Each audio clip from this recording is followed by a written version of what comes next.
Welcome to our next session on making visits. Now, this session is called Facing Obstacles, because when you make home visits, guaranteed you will face obstacles. Now, these are distractions that happen. Many times, honestly, they happen because you're trying to tell people about Jesus. And there is a very real spiritual warfare that happens when you go to share Jesus. You know, the Bible says that the God of this age has blinded the minds of unbelievers so that they cannot see the light of the gospel of the glory of Christ. Now, that's 2 Corinthians 4:4. You know, it is true. This world is blind, and they've been blinded by Satan, and he doesn't want them to see the light. And when you take the light into a world of darkness for the purpose of seeing people come to Christ, you will face distractions, and there will be obstacles. And when you face these obstacles, you can try to overcome them, you can try to work around them, and sometimes there are obstacles that you can't work around and you can't overcome, and you simply have to work through them. And we're going to talk about obstacles and what to do when you face these and how to be wise to avoid obstacles that are very common. Once I was sharing with a teenager, and I was presenting the plan of salvation. I was sitting on the couch next to this person and had gone through the whole plan of salvation, came to the point of saying, would you like to give your life to Christ? And so I looked at this person and I said, would you like to give your life to Christ? And as soon as I said that, a dog, and I had not seen this dog the entire time we had been there, and I said, would you like to give your life to Christ? A dog burst into the room, ran through the room, jumped across my lap. Just jumped over me, and then ran out of the room. And I looked down at my lap, and while the dog was jumping over me, the dog had urinated. And so the dog had left this wet streak across my legs. And so I had just asked, would you like to give your life to Christ? The dog runs in. I look down. I've got a wet streak across my pants. Now, I said absolutely nothing about it. They noticed it too, but I simply turned to them and I said, again, would you like to give your life to Christ? And they answered yes. Now, why that happened? Now, some people would say, well, that wasn't, a spiritual distraction. Now, I believe that it was, because I've been in enough situations where you go to ask somebody, you get to those critical moments in the conversation, a baby cries, a phone rings, a dog barks, somebody comes home from who's a part of the family who hasn't been there, and it changes the entire atmosphere of the room. I've seen a lot of distractions happen at those critical moments, just like that, when you're asking somebody to make a decision to give their life to Jesus. So if something becomes or might become a distraction, like I said, try to remove it, try to work around it. And the key here many times is the silent partner, the person who's not doing the talking. They get to run interference for many of these family distractions. And so let's talk about some of the distractions. One is children. Now, again, earlier in these sessions, I said, don't ignore the children. Sometimes children are the reason that God wants you at that house.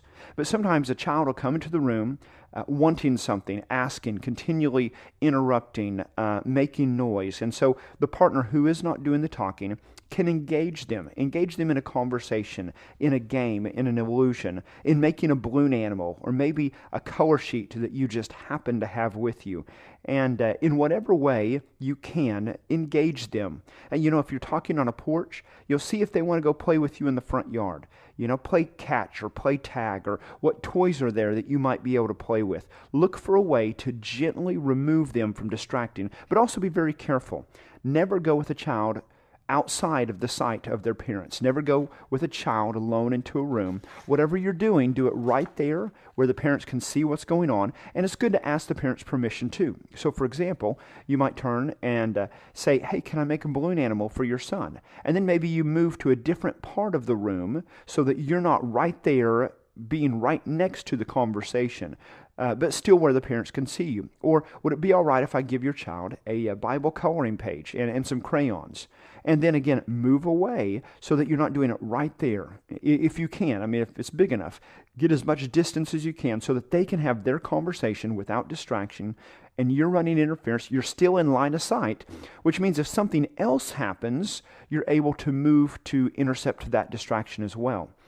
But again, realize that maybe the reason you're there is to share with the children. So say you move into the kitchen right next to the living room. They can see you. You're sitting at the table. You're doing a coloring page. And so at some point, if the child is at an age where you feel it's appropriate, You simply turn to them and, hey, can I tell you about how I gave my life to Jesus? Can I tell you what she's sharing with your mom? And it's okay. Share your salvation story, to share the plan of salvation, to talk to the children as well. Another big distraction that's very common are dogs.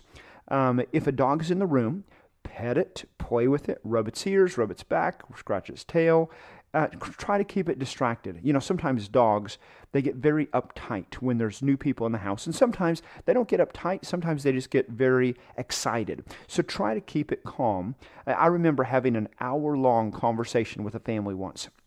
There was a dog in the room, and the whole time we were there, the dog was in the room, and one of my partners, boy, she just kept it happy. She petted it, rubbed its ears, and the whole time. And by the time we left, this dog and her, it seemed like they were best friends. I mean, the dog had just found a place with her, and of course she just kept that dog distracted and happy the whole time. And when we got out to the car, I found out that she was allergic to dogs. And of course, once we got to the car, she sneezed a little bit, she itched a little bit, but the amazing thing was, the entire time that we were in the house having that conversation, she wasn't itching, she wasn't sneezing. God's grace was sufficient. In fact, you could say God's grace was more than sufficient. She knew she was allergic to dogs. She was running interference. But God also took care of the things that could have become a distraction on her end, as far as the fact that she was allergic to dogs. On another occasion, my partner and I were walking up to a house, and this big dog came out, and there was no fence. It was just a dog next to this house. He began to bark at us, and so as we're walking up toward the house, nobody's on the porch. We're walking toward the house. This dog is barking at us. My partner looked at the dog, and he said, "In the name of Jesus, stop it. Stop distracting." And that dog stopped barking, whimpered just a little bit, actually stepped back, stood behind a tree. We went up to the porch, we knocked on the door, we had a conversation. When we walked back to the car, that dog was still standing behind the tree, just really staring at us. And he stayed there until we began to go away, and then he wandered off. You see, there's a certain power that where God moves. God is big. God is powerful. There's nothing that hinders. There's nothing that can detract from what God can accomplish in any situation. Now, there are things that will hinder. There are things that will distract.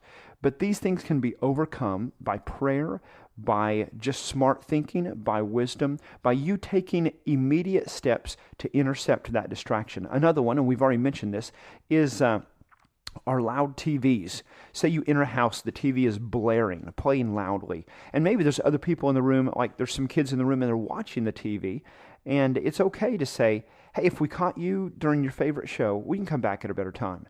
And most of the time they'll say, no, that's okay, and they'll turn the TV down. And if kids are watching, a lot of times they'll turn it down, or they'll just turn it off. And if it's just you and them in the room, it's better if it's off anyway. Now, if they look at you and they go, well, this really is our favorite show, maybe it would be better if you came back at another time. And so if they're like, yeah, if you really, it would be better if you came back. We really are kind of busy tonight. Then in that case, go, okay, well, we would love to come back. When would be a good time? In other words, don't just go, oh, yeah, we'd love to come back, and then just walk away. Go ahead, hey, when would be a good time? Basically, let's go ahead and set this up. That way when we're coming, we know when you're expecting us. Go ahead, and it's okay. You're not putting them on a spot in a bad way. You're putting them on a spot in a good way. Hey, when would be a good time? And just kind of see what their answer is from there. But there's one way to deal with the distraction of the TV. Another distraction that you'll face, and it's not as common as dogs or children or TVs, but it does happen quite often.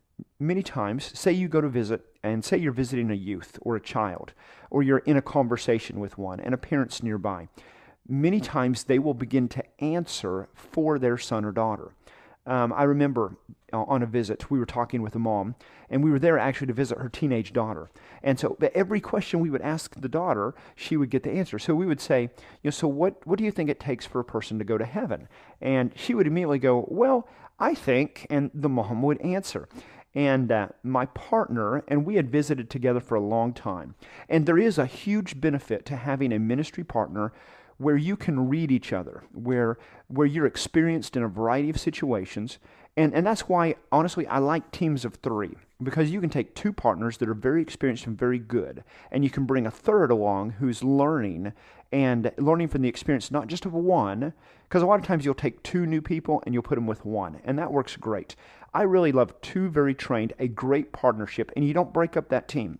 And you bring new people alongside them, and you help them find their partner that they connect with, and they've already gleaned from the experience of these others, and then they create their own, and somebody comes and trains with them. But anyway, my partner and I, we had visited together a lot, and on more than one occasion, in a situation where somebody was answering, my partner would say, "Hey, can I have a glass of water? Is there something I can drink?" Now, just think for a minute. Say there's a guest in your house, and they turn to you and say, "Hey, is there something that I could get to drink? Would that be all right?" And they ask very nice, very polite. What are you going to do? Are you going to look at them and say, "Oh, absolutely. Go in the kitchen. The glasses are in the second cabinet, the second shelf down on the left. Those are the glasses." No, you're not going to do that. What are you going to do? You're going to actually go in the kitchen with them, and you're going to actually get the drink for them. And so the kitchen was right next to the living room. My partner saw that I was really not getting anywhere because the mom was answering every question for her. So he said, "Hey, can I have a drink of water?" And so she got up, he got up. They went into the kitchen. He followed her in the kitchen. She went to go get a drink. He followed her in there. And then when they were in there, she's getting the drink. He begins to have a conversation with her. He's talking about their kitchen. He made some comment. It turns out they had just remodeled. And so he began to ask questions. And they talked for 45 minutes in the kitchen while he's drinking his water. And I don't know how many glasses he might have had, but they were in the kitchen. He actually was able to keep her in there so that I could finish a conversation with this young lady. She prayed to receive Christ. I called the mom back into the living room, and she was thrilled. She was a believer. She was so happy, and he had talked with her about her salvation experience as well. And so she came back in. She was thrilled that her daughter had given her life to Christ, and all of this happened without her ever realizing that she was actually the biggest distraction to her daughter hearing about Christ, until my partner used wisdom to go, here's a very nice, kind, very polite way of removing this distraction. Now, Satan has very good timing, like I mentioned a moment ago. Relatives dropping by, friends, a knock at the door, a phone call, just at those right moments to distract. And I said earlier, if there's a distraction that you can work through it. If you can work around it, work around it. If you can remove it, hey, that's the best thing. Just remove it. And there's sometimes you can't do any of that. So what do? You simply have to trust the Lord and let the Lord deal with the distractions that you can't deal with. Have an attitude of prayer. You've got to remember, God wants these people to give their lives to Him. He wants them to be saved more than you ever could want them to be saved. Yes, I know you long for it. I know your heart breaks for it. That when you're walking up to that door, and you're looking, you don't know who's on the other side. You don't know what's going to happen. There's this anticipation, this excitement of what God can do. And you feel that longing for them to be saved, but it doesn't even begin to compare with the longing that God has for these people to be saved. And so even though you can try to deal with all the distractions, and you can do a very good job, understand there's some distractions you can't. You've got to be flexible. You've got to be ready. But in the middle of everything, you've got to simply trust that God is going to speak through you, that God is going to accomplish things beyond what you could ever do, that God's going to speak words to their hearts that you could never put there, that God is going to move in this situation beyond distractions, and that God can take care of things that you never could. One last thing that I want to mention again, and that has to do with the silent partner. The silent partner, again, this is so important. If you're not doing the talking, you're not just a spectator. You are the person to grab these distractions, to grab the bull by the horns, and to make it do what needs to be done. You're the person that engages the dog, the child, that engages the distraction. You're the person that prays, that has that attitude. You're mindful, you're watchful, you're cautious, you're wise, you're ready.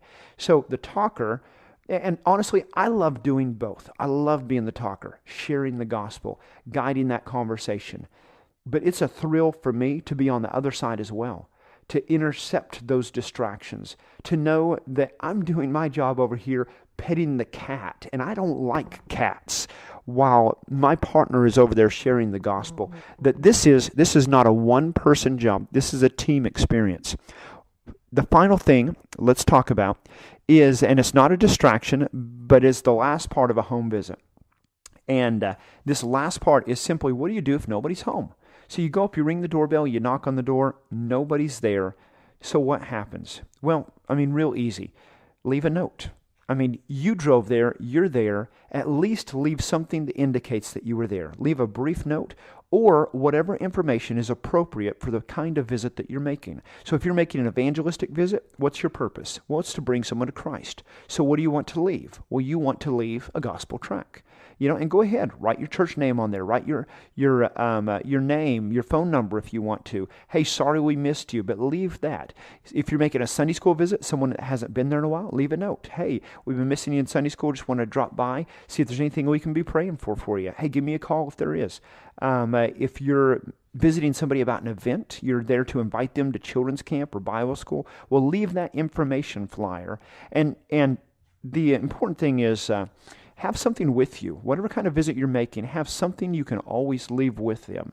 Now, you don't want a lot of things, and you don't want to be carrying around a binder with 27,000 different information pamphlets. And I've seen visitation programs like that, where they actually carry a binder, and in there, they've got everything.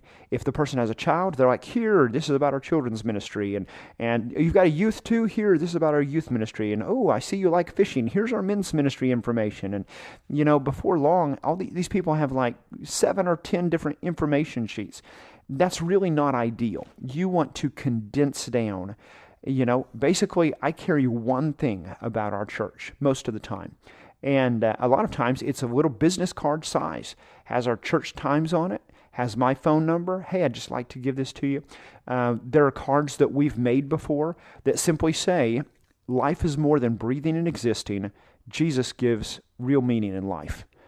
Just something like that. And then there's a place underneath for your name. And then we leave a blank spot where if people want to write their phone number, they can. And then on the back, it has some information about our church. So in other words, it has information about our church. It has this little spiritual tag to get you thinking. Oh, it also has a website where you can go to that website. You can watch a video about how you can give your life to Christ. Then a place for name, phone number, all the information they could possibly need. And so it's very easy to leave that on a door if somebody's not there. Now, when you leave information, you want to make sure you leave it in the best way where it's going to stay there, even if it's windy, until the people get home.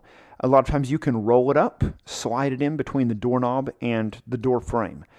If that doesn't work, if they have one of these doorknobs where it can't slide in and you can't slide it either way, some handles you can slide it in, then gently open the door just a little bit, put it in, close that screen door. When I say open the door, obviously don't open the door to their house. Open like a glass door, a screen door, slide it in there and shut it on it. Sometimes they'll have a clip on their mailbox. You can clip it there as well. Don't put it in the mailbox because that's illegal. You're not supposed to do that. Also, don't leave it on their car windshield.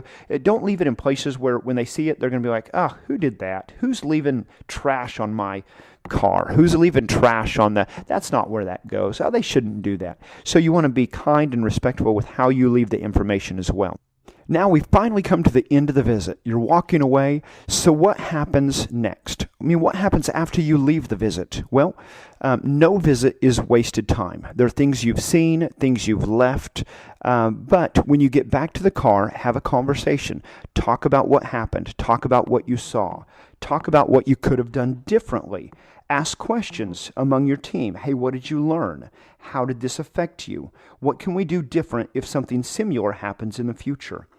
As the leader of the team, explain why you did the things you did, why you said the things you said. Also explain any situations where your team members could have done things in a different way, where you would have preferred them to say something or to act in a different way. It's okay. Debrief the whole visit.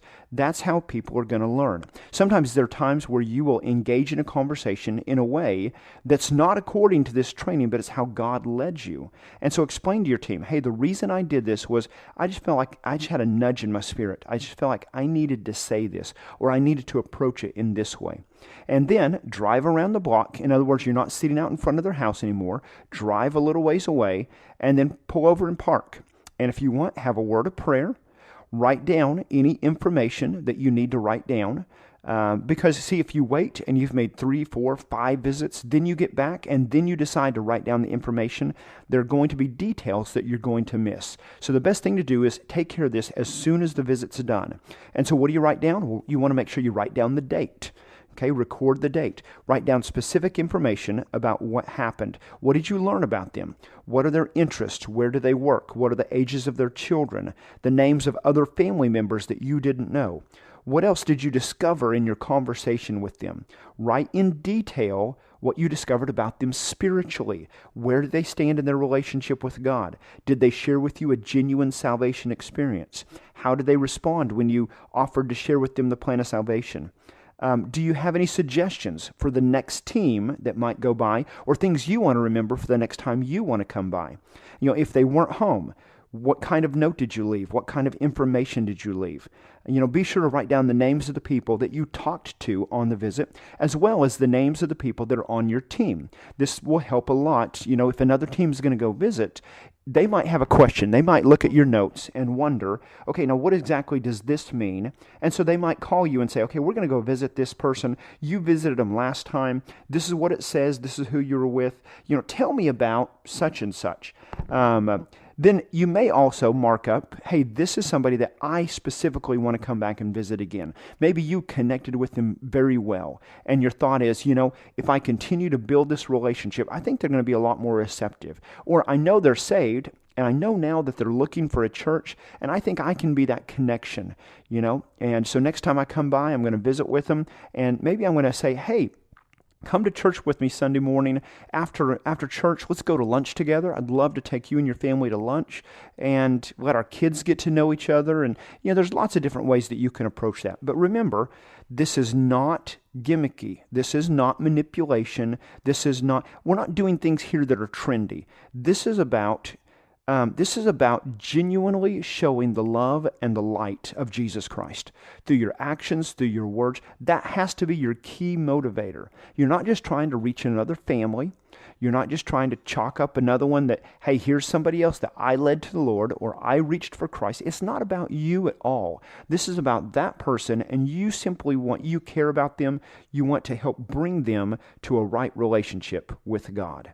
So turn in a record of your visit, and then when you're finished, take some time to write some postcards. Simply take a few moments, write a card to each of the families that you visited that night.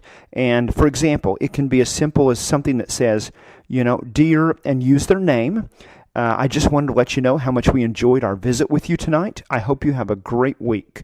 And then I always sign my name, Jesus Lives, and then put my name and then put the church name. Or it could be dear and put their name. We really enjoyed our conversation with you this evening, and we will continue to pray for, and whatever they ask you to pray for, whatever their prayer request was. Thank you for your time. Please let us know if you ever need anything.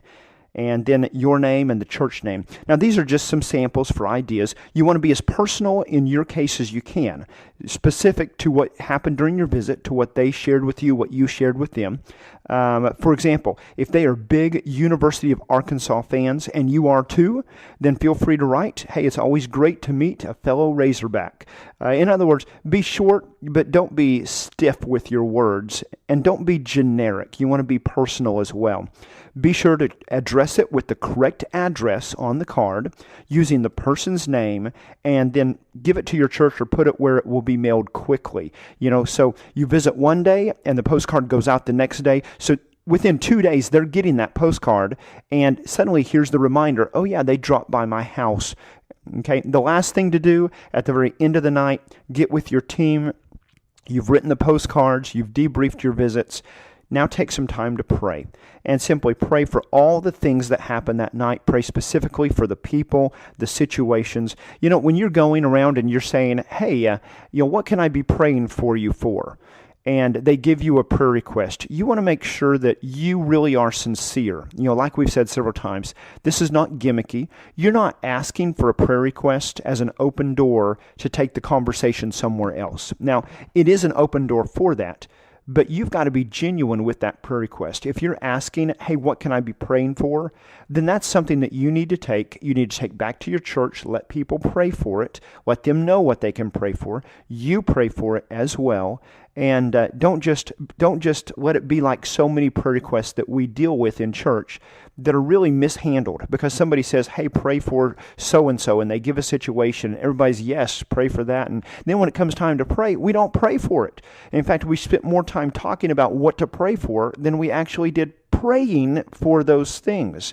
And so you want to make sure that you're responsible with the things that they've shared with you as well.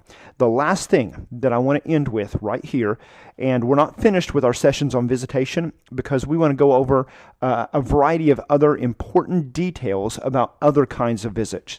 But we're finishing up really this part of the evangelistic visits. I want to end with this. 1 Corinthians chapter 3, verse 7 says, "So neither the one who plants nor the one who waters is anything, but God who gives the growth."